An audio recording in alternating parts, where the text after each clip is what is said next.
Welcome to Spectrum News. My name is Xavier Robert, coming to you live from Uyo, the capital city of Akwa Ibom. Let's take a look at the headlines. President Tinubu meets with APC governors at State House. NLC to embark on nationwide strike Wednesday. Plus, French Minister Olivier Dussopt to face court over alleged favoritism. The details of these stories and more in a moment.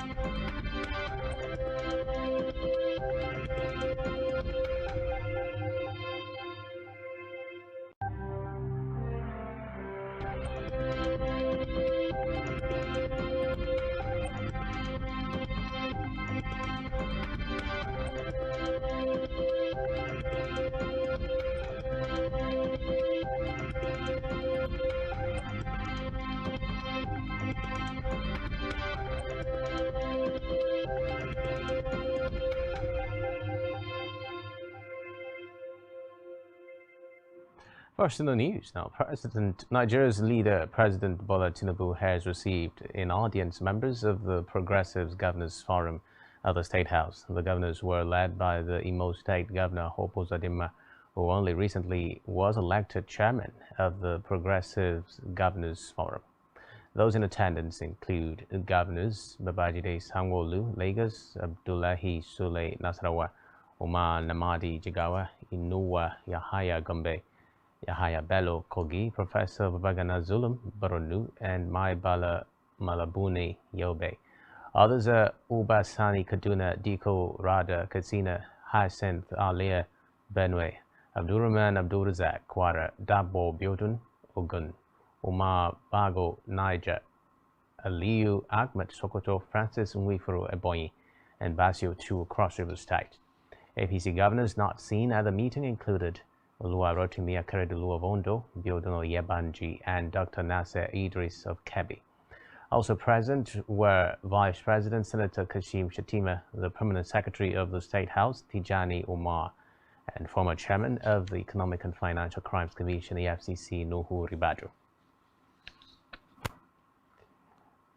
In a related development, President Bola Tinubu has said that the national minimum wage needs a review to reflect realities, assuring that improved livelihood for Nigerians remains a top priority of his administration, with more people-focused economic policies. President Tinubu also advised the national and sub-national governments to work together on the issue, which, according to him, already requires soul-searching.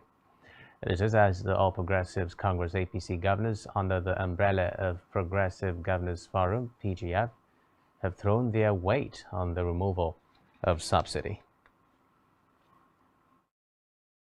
Minimum wage. We have to look at that.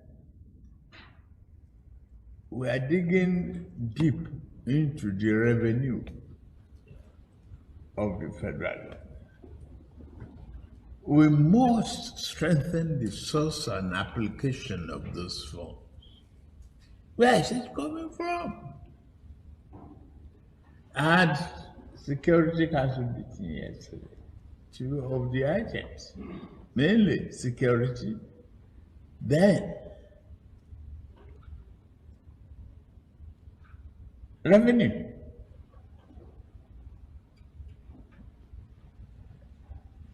We had our discussions, and I want you to please continue in that line. If we think together and work together, Nigeria of our dream is not far away.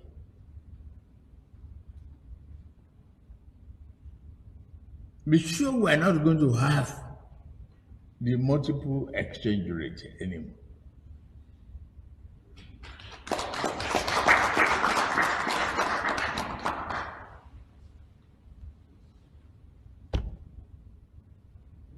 to you anytime. It was late, they called for this meeting. And I said, okay, set aside my time. I must be here. That's a response to you. We equally have a political party to manage. And while President Bola Tinubu was in a meeting yesterday with Oyo Governor Seyi Makinde, immediate past Rivers Governor Nyesom Wike, and a former Delta Governor James Ibori, the visitors who walked in at around 4:25 p.m. came about the time the Chief Executive Officer of Access Holding plc, Herbert Wigwe, who had been to the President's office, was walking out. Makinde and Wike are considered to be allies of President Tinubu and believed to play supporting roles for his emergence during the February 25 poll. And then for us, we have to support him, and we have to let him know that he has started well, and he has the support of the generality of the people. It's something that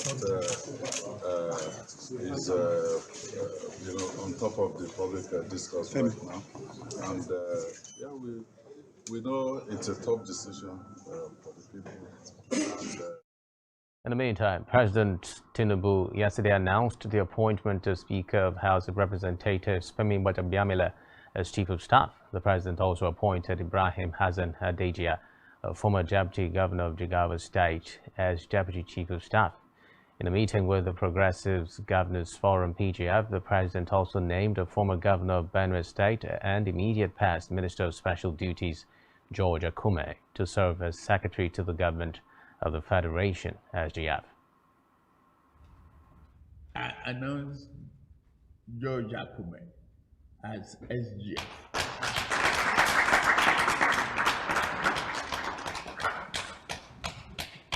So if we take photograph, you like to smile, we smile. If you don't want to smile after that, that's the end of it. I think I should respect you by giving that to you in this chamber firsthand. Elsewhere, President Tinubu has congratulated Kwara State Governor Abdulrahman Abdulrazak on his emergence as the chairman of the Nigerian Governors Forum (NGF). He also hailed Imo State Governor, who was unanimously voted as the chairman of the Progressives Governors Forum. Tinubu's felicitation was contained in a statement from the State House. The president tasked the new leaders to use their tenures to advance the peace, unity, and socio-economic development of the country and join hands with his administration to engender the renewed hope agenda. Away from that now, the President of the Senate, Ahmad Lawan, yesterday inaugurated multi-billion naira projects in the Federal Capital Territory FCT. Reports say the projects located in Abuja Municipal Area Council (AMAC) and Buhari Area Council was facilitated by the Senate Minority Leader Philip Aduda of PDP FCT. The projects include the Nyanya Township Road, Global Suite, Sabongari Road, Buhari Town Hall, and Karu Town Hall. Lawan, who was represented by Senate Deputy Minority Whip Danjuma Law of PDP Kaduna, said that Aduda indeed represents the entire upper chamber with the level of projects he has executed in the FCT. From the Green Chambers now, the House of Representatives has called on the Teacher Registration Council of Nigeria to publish details of unqualified teachers in Nigeria, stating that only persons registered, certified, and licensed should teach in schools. This was as the House noted that the low remuneration of teachers encourages them to migrate from one place to another. The House therefore declared that there is an urgent need to make the teaching profession attractive through the enactment of a teacher's salary structure, as it is obtainable in other professions like Nigerian Maritime Authority Central Bank of Nigeria, Nigerian National Petroleum Company Limited, among others. On judicial matters now, the Chief Judge CJ of the Federal High Court, Justice John Soho, has said that the court will commence its 2023 annual vacation on July 24. Soho stated this yesterday in a statement made available by Dr. Catherine Obi Christopher, the Federal High Court's Assistant Director of Information in Abuja. The CJ said that the vacation, which would begin on Monday, July 24, would end on Friday, September 25. According to the statement, consequently, the litigating public will be at liberty to approach only the underlisted functional courts located nearest to them. Meanwhile, a Benue State High Court has upheld the suspension of former national chairman of the People's Democratic Party (PDP), Yocha Ayu. Ayu was in March suspended by his Yorova Council Ward ESCO over failure to pay dues, abruptly ending his reign as the PDP national chairman. The Ward ESCO had also accused Ayu of anti-party activities, after which they passed a vote of no confidence on him. While reading their resolution at the time, the secretary of the party in Igorov Ward, Vanga Duyum, said Ayu's anti-party activities alongside his allies contributed to PDP's loss in his ward and local government in the governorship election. They also alleged that the PDP chieftain did not vote during the governorship and state assembly elections held on the 18th of March 2023. According to them, most of Ayu's closest allies worked for the opposition All Progressive Congress APC, which resulted in the abysmal performance of the PDP in Igorov Ward. Meanwhile, 12 out of the 17 ESCO members signed the documents endorsing his suspension. In the meantime, the election petition of the Allied People's Movement (APM) against the Independent National Electoral Commission (INEC), All Progressives Congress (APC), and President Bola Tinubu has been adjourned till Friday, June 9, 2023. The tribunal had adjourned at the last sitting to enable parties obtain copies of the judgment in a similar matter of the People's Democratic Party (PDP) versus the APC and President Bola Tinubu, which the respondents in this matter say have been thoroughly dealt with. The matter was adjourned again on the ground that the councils have not been able to obtain copies of the Supreme Court judgment referred to there. The report says that the party was in court for proceedings on its suit challenging the February 25 election of President Bola Tinubu and Vice President Kashim Shettima. The APM, in its petition, contends that the withdrawal of Ibrahim Masari, who was initially nominated as the vice presidential candidate of the All Progressives Congress APC, invalidated Tinubu's candidacy in view of Section 131, subsection C and 142 of the 1999 Constitution as amended. Meanwhile, the Presidential Election Petition Court (PEPC) yesterday admitted exhibits from the presidential candidate of the Labour Party Peter Obi in additional 6 states in his quest to establish rigging and other electoral malpractices that led to his loss in the February 25 presidential election. Obi and the Labour Party had on Thursday tendered exhibits from 6 states comprising Rivers, Benue, Cross River, Niger, Osun, and Ekiti states. However, at yesterday's proceedings, the presidential candidate and his party tendered exhibits in 6 other states, including Adamawa, Bayelsa, Oyo, Edo, Lagos, and Akwa Ibom. The exhibits, comprising forms EC8A used in the February 25 presidential election and certified by the National Electoral Commission (INEC) as true copies of the original, were admitted as exhibits. Breakdown of the fresh exhibits showed that forms EC8A were admitted in 21 local government areas of Adamawa, 8 in local government areas of Bayelsa, 31 local government areas of Oyo, 18 local government areas of Edo, 20 local government areas of Lagos, and 31 local government areas of Akwa Ibom. The winner of the election, Asiwaju Bola Ahmed Tinubu, and the All Progressives Congress APC, as well as the Independent National Electoral Commission INEC that conducted the election, hinted the court of their intentions to object to the documents at the final stage of address.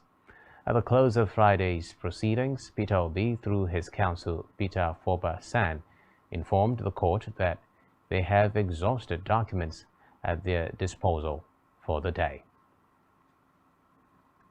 In a related development, the Independent National Electoral Commission INEC has explained its objection to the admissibility of election materials tendered by petitioners before the Presidential Election Petition Court (PEPC).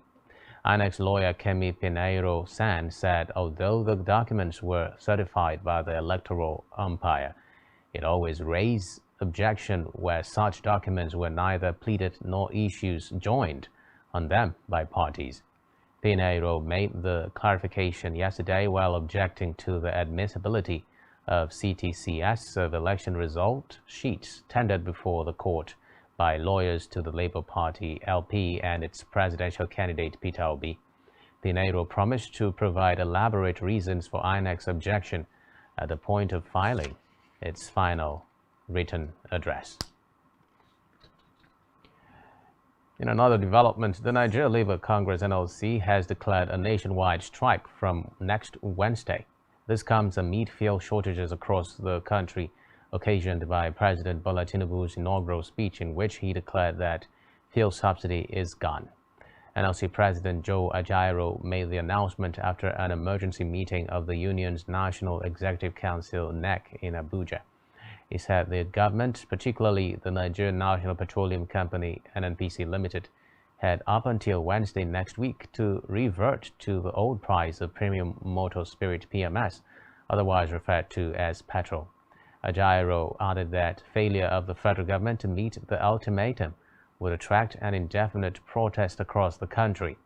Recall that on Monday during his inaugural speech at the Eagle Square in Abuja, Tinubu said the era of subsidy payment on fuel has ended, adding that with the 2023 budget making no provision for fuel subsidy, further payment was no longer justifiable. The NLC decided that if by Wednesday next week that the NNPC, a private limited liability company that illegally announced a price regime in the oil sector, refuses to revert itself for negotiation to continue, that the Nigerian Labour Congress and all its affiliates will withdraw their services and commence protests nationwide until this is complied with, and that NNPC doesn't have to. Away from that, now the National Drug Law Enforcement Agency (NDLEA) has announced screening and interview exercise for the superintendent cadre candidates who passed the recent assessment test and shortlisted narcotic agent and narcotic assistant cadre applicants. The announcement was contained in a statement issued by the agency's Director of Media and Advocacy, Femi Babafemi. According to the statement, the exercise will be held in batches and in respective locations under which names of candidates appeared as from Monday 5th through Friday 16th June 2023, asking them to check their names on the agency's website. The 5 designated centers nationwide are Abuja, Lagos, Jos, Kano, and Port Harcourt. And the statement advised candidates for the superintendent cadre and shortlisted narcotic agents and assistant cadre candidates to check their names carefully. Candidates were required to come with their relevant documents, including original and photocopy of credentials in a file and others listed on the organization's website. In education, the Joint Admissions and Matriculation Board (JAMB) has alerted the public of a fake employment syndicate operating in Akure, Ondo State, which claimed to have been contracted to recruit staff for the JAMB via a dedicated social media account. The acting director of public affairs of JAMB, Dr. Fabian Benjamin, made this known in a press statement that urged the public to disregard such fake information. Benjamin said that the syndicate is operating under Akure Job and Business Advert Forum, located at Alabaka Estate, Akure, and is using the name of JAMB, Ondo State Office, to advertise job vacancies into secretarial and clerical positions. He said the body is by this disclaimer advising all members of the public to disregard such information, as it is currently not recruiting in any of its offices, nor has it contracted anyone or organization to do so on its behalf. In another development, the immediate past governor of Ekiti State and former chairman of the Nigerian Governors Forum, Kayode Fayemi, has refuted the claim that he is under probe by the Economic and Financial Crimes Commission (EFCC) over an alleged 4 billion naira fraud. Fayemi, in a statement by the head of his media office, Abuja, Ahmed Sajor, said during his visit to the EFCC, no such allegation was raised during his conversation with officials of the anti-graft agency.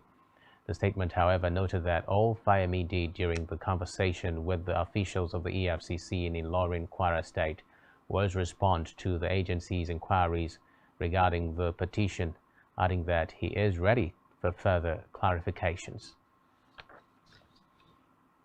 To Abia State now, where Governor Alex Oti has reopened the Umuehilebu Industrial Market in Osisioma local government of Abia State after it was closed for some time because of leadership crisis. The governor appointed Timothy Iheke Kalu as the sole administrator of the market for 3 months, during which he is expected to work with various unions in the market to resolve all issues that led to the closure of the market.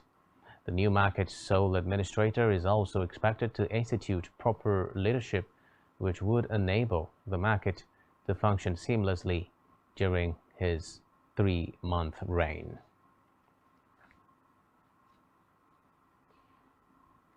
Still to come in the news. NBS says inflation hardship weakened Nigerian spending in 2022. To stay with us.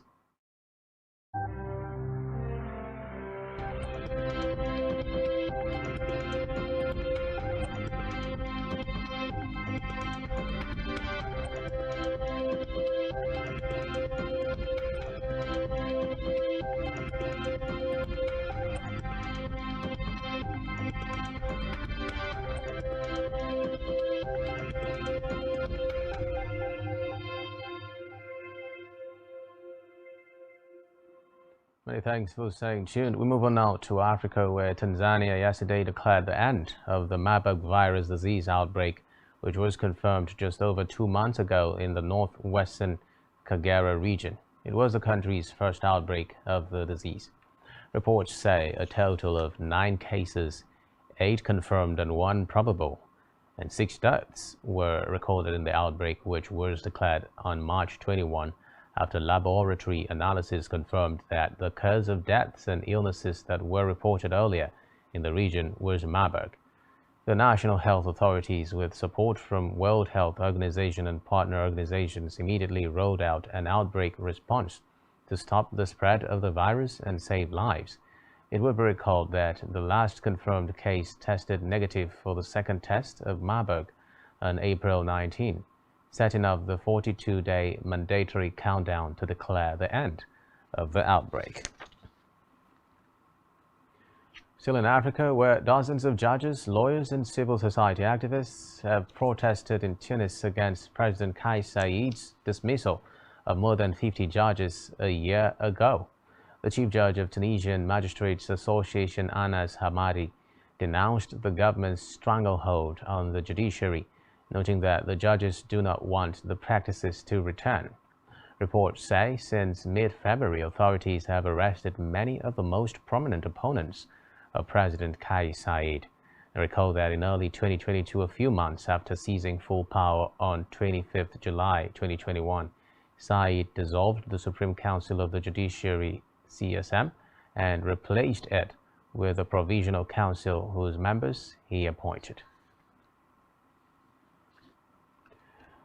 Meanwhile, fighting between Sudan's warring generals has intensified, and despite U.S. sanctions imposed after the collapse of a U.S. and Saudi brokered truce, witnesses reported that there was artillery fire around the state television building in the capital's sister city of Omdurman, just across the Nile. Reports say for nearly 7 weeks, deadly fighting between the regular army and the paramilitary rapid support forces has gripped Khartoum and the flashpoint western region of Darfur, despite repeated efforts to broker a humanitarian ceasefire.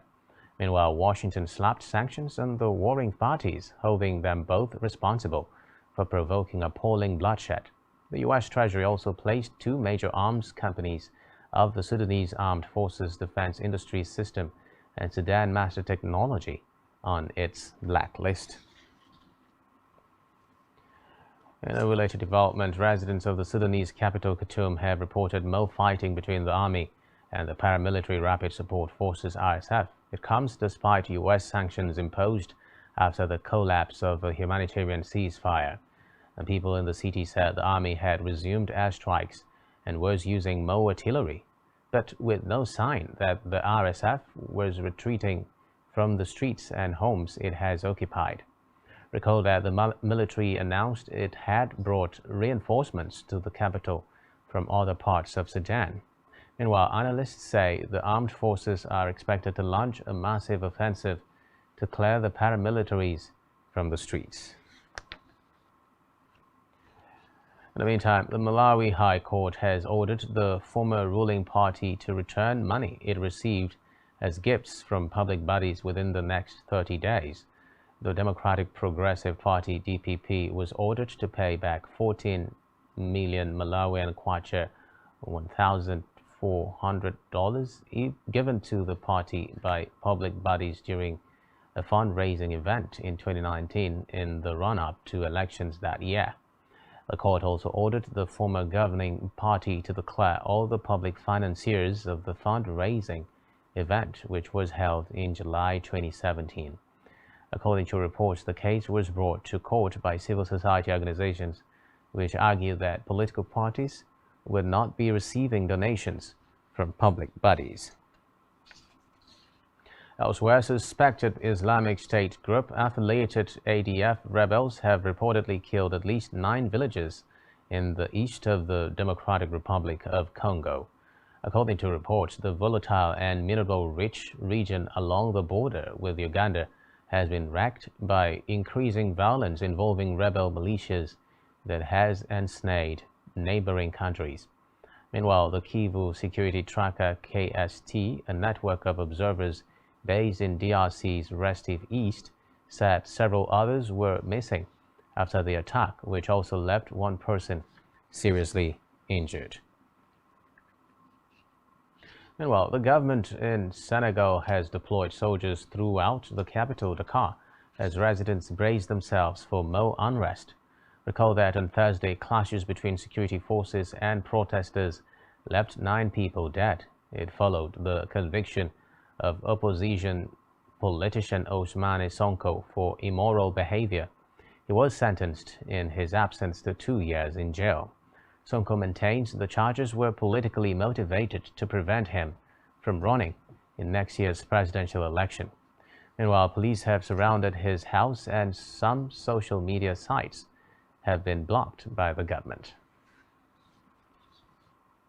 Elsewhere, Mozambique's Justice Minister says prison guards who help inmates get hold of drugs and other banned substances are worse than the criminals themselves. She made the comments during a lecture on human rights in the Special Women's Penitentiary in the southern city of Matola, saying that all manner of illegal items are entering prisons, which would be impossible without the connivance of guards. The foreign scene now, where Austrian Foreign Minister Alexander Schallenberg said he was very relieved that Kamran Gaddari and Masoud Mosahab were being brought home after years of arduous detention in Iran. Denmark's Foreign Minister Lars Løkke Rasmussen said that he was happy and relieved that a Danish citizen is on his way home to his family in Denmark after imprisonment in Iran.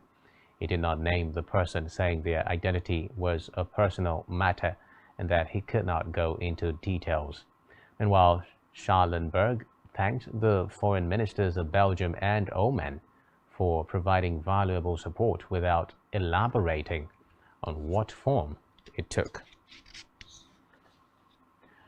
Still on the foreign scene, Russia region's acting governor Vasily Anokin has reported attacks on different regions as the war spills over from Ukraine's borders into Russian territory. Anokin said 2 drones attacked fuel and energy facilities in Smolensk, western Russia, early yesterday, but no casualties or critical damage were reported. According to him, the 2 long-range drones struck around 3 a.m. local time in the villages of Perizna and Divazi. Meanwhile, the United States Secretary of State Antony Blinken has said he is working with Ukraine and other allies to build consensus around the core elements of a just and lasting peace to end the war with Russia. According to Blinken, Washington would also encourage initiatives by other countries to end the conflict as long as they upheld the United Nations Charter and Ukraine's sovereignty, territorial integrity, and independence. Blinken added that the U.S. will support efforts whether by Brazil, China, or any other nation if they help find a way to a just and lasting peace. In the meantime, Chinese Special Envoy for Eurasian Affairs Li Hui has called on governments to stop sending weapons to the battlefield of Russia-Ukraine war. Hui noted that governments should focus on negotiating peace, indicating that China is willing to send another delegation to Europe for talks. According to him, China has tried to position itself as a peace broker between Ukraine and Russia, even putting forward a peace plan earlier this year.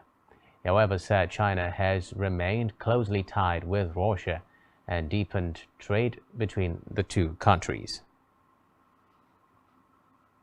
Still on the foreign scene, French Employment Minister Olivier Dussopt, who has played a key role in President Emmanuel Macron's decision to push through an unpopular change to the pension system, will face a court hearing in November over allegations of favoritism. Officials at Dussopt's office could not be reached for comment, while an official at Prime Minister Elizabeth Borne's office said Dussopt continued to have her backing. Meanwhile, the allegations of favoritism relate to the awarding of a water contract back in 2009, before Dussopt took up his current ministerial role and when he was a local mayor. Reports say Dussopt had played a prominent role during parliamentary debates this year as Macron's government signed into law the decision to raise the French state pension age to 64 from 62, in spite of violent street protests against it. Business news now. The National Bureau of Statistics (NBS) has disclosed that household final consumption grew by -12.47% in the 4th quarter of 2022 compared to the 7.30% growth rate of Q4 2021. This disclosure was contained in the new Nigerian Gross Domestic Product Report, Expenditure and Income Approach for Q3 and Q4 of 2022. On the reason for the negative growth, the NBS blamed inflation and challenging economic conditions in the country. The NBS said in Q3 and Q4 of 2022, growth rates were 5.83% and -12.47%, showing lower rates relative to the corresponding quarters of 2021.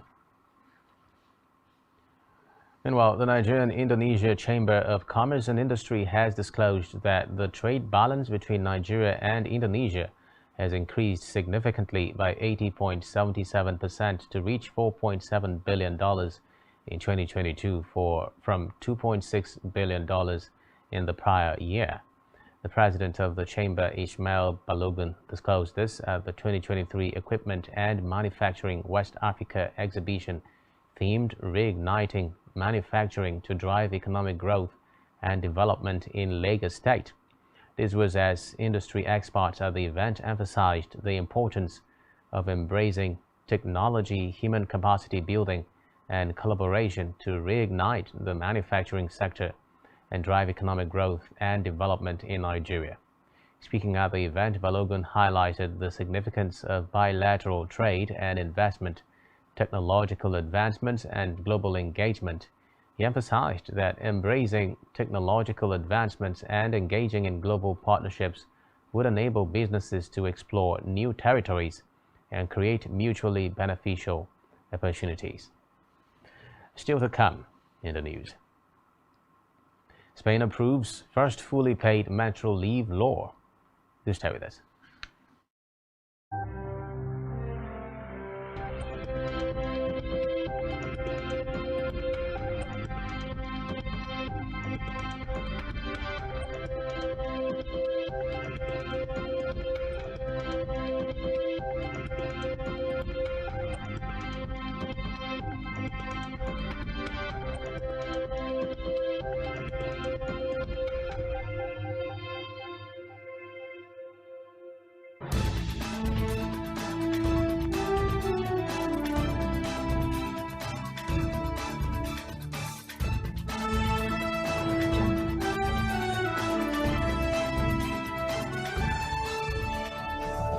Spectrum TV, broadening your horizon. Business exists only to meet the needs of the people, but there's an extra advantage if your product and services are pitched on a platform that gives you the added advantage over your competitors. For your desired return on investment and so much more, advertise on Spectrum Television, on StarTime's DTH Channel 421 and on free-to-air with a frequency of 12733. Spectrum Television, broadening your horizon.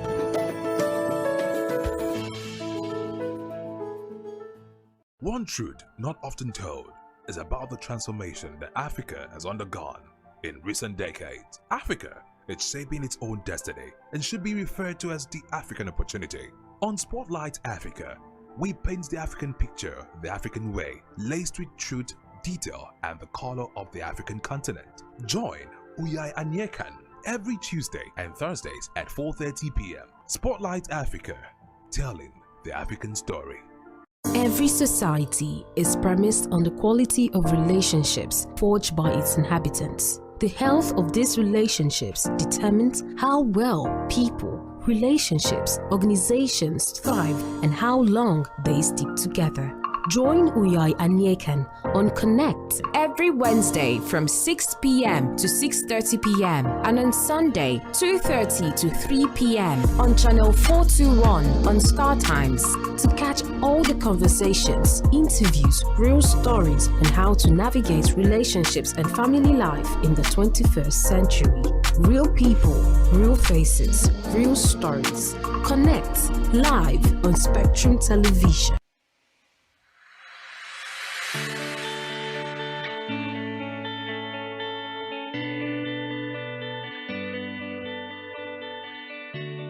Every day, we bring you up-to-date information on topical issues affecting the common Nigerian. From issues on politics, Hello, Nigeria. I remain committed. Security.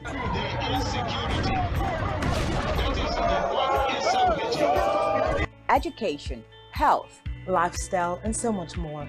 Join Janice Kobum and Uyai Anyekan every weekday from 7 a.m. to 9 a.m. on Rise and Shine Daily, exclusive on Spectrum Television.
No, thanks for staying tuned. We move on now to health, where Spain has just passed a law allowing those that experience painful periods to take paid menstrual leave from work.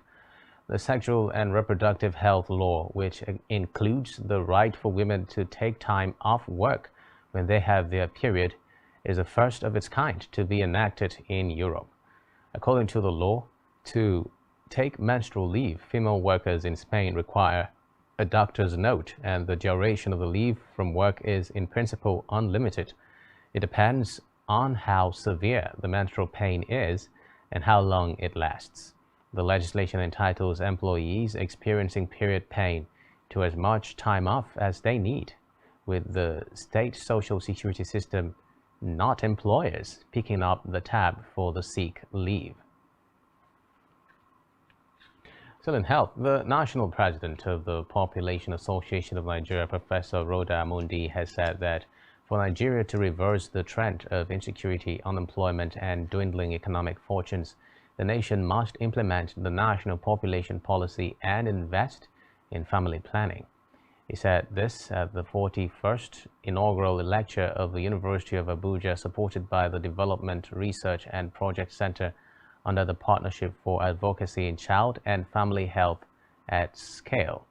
Mundi said the nation's population trajectory, which will take the nation to over 400 million by 2050, is a disaster waiting to happen.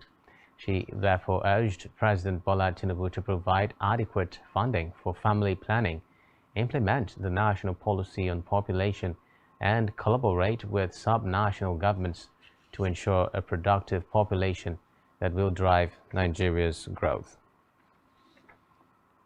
Meanwhile, a new study has found that eating plant-based diets or embracing a vegan lifestyle can boost cardiovascular health due to the low levels of cholesterol associated with them. It also supported the long-held belief that plant-based diets can help to lower blood cholesterol and fat levels while fostering heart health. The new research, which was published in the European Heart Journal, discovered that vegan diet can reduce levels of lipoprotein, which may be a better predictor of cardiovascular disease than low-density lipoprotein. Recall that the World Health Organization in a report revealed that 18 million people die from cardiovascular diseases each year. The Global Health Organization identified atherosclerosis, which is a thickening or hardening of arteries as layers of plaque build up over time, as the main contributing factor to cardiovascular diseases. In sports, Max Verstappen set the pace in the first practice session that gave little insight into the true competitive picture of the Spanish Grand Prix. Reports say the world champion was a massive 0.768 seconds quicker than teammate Sergio Perez, who trails the Dutchman by 39 points in the championship. Alpine's Esteban Ocon and Pierre Gasly were third and fifth fastest, split by the AlphaTauri of Nick de Vries. Many teams were trying upgrades on the new version of the Barcelona track. Meanwhile, the fiddly chicane in the final sector, which was introduced in 2007, has been replaced, and the circuit now has two fast right-handers to complete the lap, as it did in its first iteration from 1991 through 2006. Still in sports, world number 7 Andrei Rublev is out of the French Open after letting slip a 2-set lead against Italy's Lorenzo Sonego in the third round. Sonego won a 5-set thriller, 5-7, love 6, 6-3, 7-6, 6-3 on the Roland Garros clay. It is a shock defeat for Russia's Rublev, who has reached the quarterfinals in his last 3 Grand Slam appearances. World number 48 Sonego will play 11th seed Karen Khachanov next. Reports say after losing the first 2 sets, Sonego started playing more aggressively and pulled back the third set before winning a tie-break in the fourth to force a decider. Russia's Khachanov came through his third round match in 4 sets, beating Australian Thanaski Kokinakis 6-4, 6-1, 3-6, 7-6. In sports, in football, Roma coach Jose Mourinho has been charged by UEFA for using insulting or abusive language against an official after Wednesday's Europa League final. The Portuguese, aged 60, was booked by English referee Anthony Taylor in Budapest, where Sevilla beat his Roma side on penalties after a 1-1 draw. Reports say the charge relates to an incident in a car park after the game, when Mourinho directed a foul-mouthed rant at Taylor. Both clubs also face several charges over their fans' and players' conduct. Meanwhile, Sevilla and Roma have been charged with throwing of objects, lighting of fireworks, and improper conduct of their team. Spanish side Sevilla have an additional charge for invasion of the field of play, while Roma were also charged with acts of damage and crowd disturbances. Elsewhere, the Nigerian under-20 team has arrived in Santiago del Estero, Argentina for their quarter-final match against the Korean under-20 team in the FIFA Under-20 World Cup.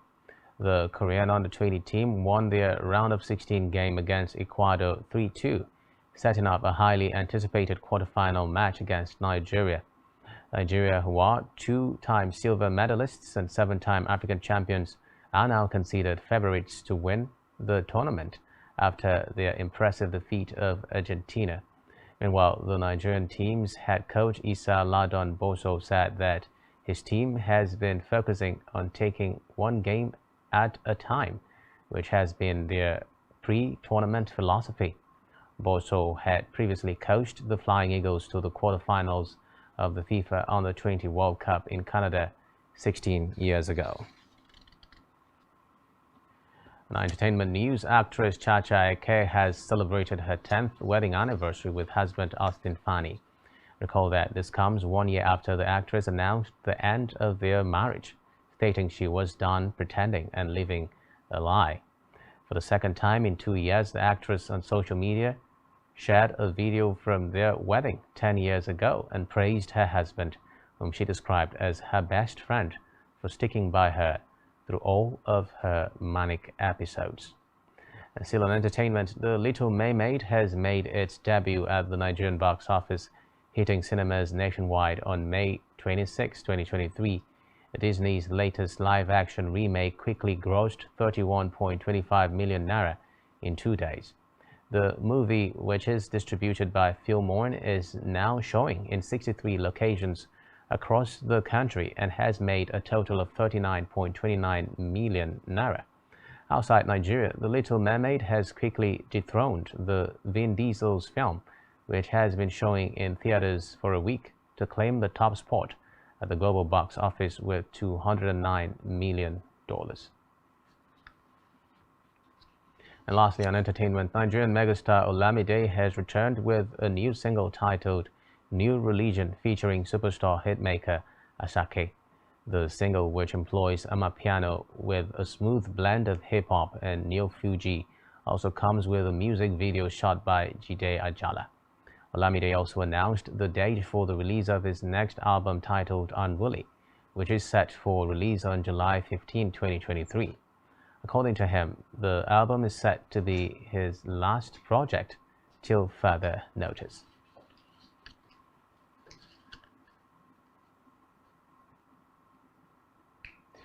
And that's all we have for you at this time. Do ensure to follow us on social media and subscribe to our YouTube channel, all of which you can find on our website, spectrumtv.ng. You've been watching Spectrum News. My name is Xavier Robert. Do enjoy the rest of your day. Bye-bye for now.